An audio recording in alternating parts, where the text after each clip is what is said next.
plan ko talaga yun na umuwi para magpagawa. Actually, meron sa Israel, kaya lang, syempre, iba pa rin yung komportable ka. Nung nasa Israel ako, lagi ko napapanood yung mga video ni Doc sa TikTok, sa Facebook, and then Instagram. And then nakita ko doon na maganda yung mga ginagawa niyang kasi nga 3D, and then high-tech, kumbaga, mabilis yung proseso. Nung nakita ko yun, and actually, may plano talaga ako na magpagawa ng ngipin ko. So, nung pumunta ako dito, actually, nung nasa Israel pa ako, nag-message ako sa Facebook. Then, nag-inquire ako about kung paano magpa-appointment. And then, nag-response naman po yung sa Facebook page. And after that yun, tuloy-tuloy na. And then, na-appointment na ako. And then, umuwi nga ako. Then, dumiretso na ako dito after 2 days na pagdating ko. So, yun, nung in-appoint ako, tapos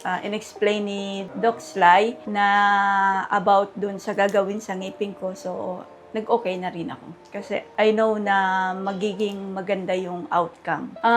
So far, so good naman po. Lahat approachable, and yun, nandun yung sense ng concern ba. Kahapon, satisfied naman kasi maganda talaga.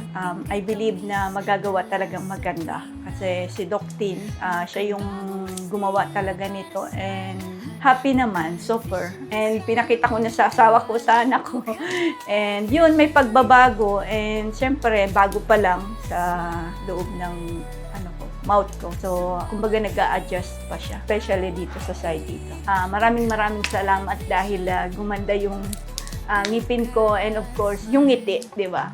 And to all the staff and to Doc Tin, salamat ng marami.